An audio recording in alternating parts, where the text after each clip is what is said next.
चीनी सरकार की top body national people Congress ने अपने देश की सीमाओं की सुरक्षा को लेकर के एक नया कानून बनाया। ये कानून है लैंड बॉर्डर लॉ, जो कि 1 जनवरी 2022 से लागू हो जाएगा। ये कानून चीन की सारी अंतरराष्ट्रीय सीमाओं पर लागू होगा, जो कि वो 14 देशों के साथ साझा करता है। लेकिन इसे भारत के संदर्भ में थोड़ा गंभीरता से देखा जा रहा है। इसके पीछे वजह है कि एक्सपर्ट का एक धड़ा कह रहा है कि जो बीते 17 महीनों से जो जारी है भारत चीन का सीमा विवाद, वो और बढ़ सकता है। लेकिन कानून क्या है, आपको जरा समझा देते हैं। 7 चैप्टर और 62 क्लॉज वाले इस नए कानून में सीमा पर होने वाली हलचल, सीमा विवाद, जल विवाद, स्मगलिंग और घुसपैठ की मुस्तैदी से मॉनिटरिंग इसका लक्ष्य। चीन का मकसद है सीमावर्ती इलाकों में सामाजिक आर्थिक गतिविधियों को बढ़ाना, मिलिट्री और सामान्य नागरिकों को विजिलेंट करना। इसके साथ ही चीन सीमावर्ती इलाकों में मॉडल विलेज पॉलिसी भी अपना रहा है। इसके तहत वो बॉर्डर वाले इलाकों में गांव बसा रहा है। हर वक्त हर जगह सेना की मौजूदगी नहीं हो सकती और इसलिए आम लोगों को बतौर फर्स्ट लाइन ऑफ डिफेंस के तौर पर तैयार किया जाएगा। इसके तहत आम लोग सेना के साथ मिलकर के काम करें।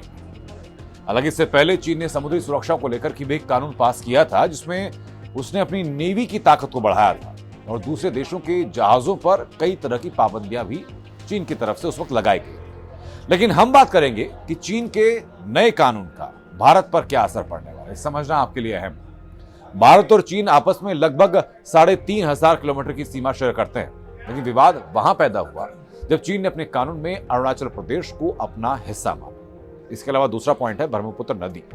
ये नदी चीनी कंट्रोल वाले तिब्बत से निकलती है और भारत में आती है। चीन इस नदी के पानी पर अपना कंट्रोल बढ़ाएगा और इसका सैन्य गतिविधियों के लिए भी इस्तेमाल कर सकता है। एक और बात कि चीन इस नदी पर डैम का प्रोजेक्ट भी लेकर आया है, जिससे भारत के साथ उसकी अलग से टेंशन जारी है। चीन के इस नए कानून के बाद भारतीय विदेश मंत्रालय का भी बयान सामने आ चुका है। भारतीय विदेश मंत्रालय की तरफ से कहा गया कि हमारी नजर में चीन का ये नया कानून पाकिस्तान चीन के 1963 में किए गए बाउंड्री एग्रीमेंट को किसी तरह से मान्यता नहीं देता है। भारत ने इस एग्रीमेंट को हमेशा इलीगल माना।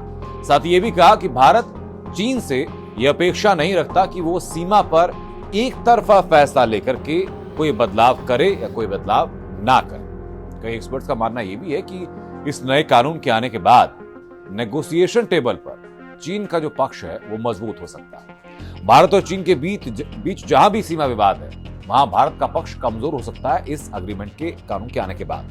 लद्दाख में पहले से तनाव जारी है और डिसएंगेजमेंट के लिए कई दौर की बातचीत हुई है, जो बेनतीजा रही है। ये कानून इस वक्त क्यों लेकर के आया गया, अब आप ये जान लीजिए, ये समझना भी जरूरी है। भारत के अलावा चीन का कई देशों के साथ सीमा विवाद चल रहा है। इसमें भूटान शामिल है, मंगोलिया शामिल है, रूस शामिल है। शी जिनपिंग अपने देश में कई मोर्चों पर क्रिटिसिज्म झेल रहे हैं। ऐसे माना जा रहा है कि देश को एकजुट रखने और राष्ट्रीय मुद्दों के बहाने देश के सेंटीमेंट को भुनाने के लिए यह कानून लाया गया। हालांकि यह भी कहा जा रहा है कि चीन को कई देशों से घुसपैठ के मामलों को लेकर के चिंता हो रही है। वो देश कौन कौन से हैं? वो देश है म्यांमार, वो देश है अफगानिस्तान और देश है वियतनाम। आपको जानकारी के लिए बता दें यहां पर कि इस कानून का ड्राफ्ट उस वक्त तैयार कर लिया गया था जब भारत और चीन का सीमा विवाद अपने शुरुआती दौर में था। ऐसी ही जानकारी के लिए आप बने रहिए टाइम्स नाउ नव भारत के डिजिटल प्लेटफॉर्म के साथ और रोजाना आपके साथ ऐसी जानकारी हम साझा करते रहेंगे।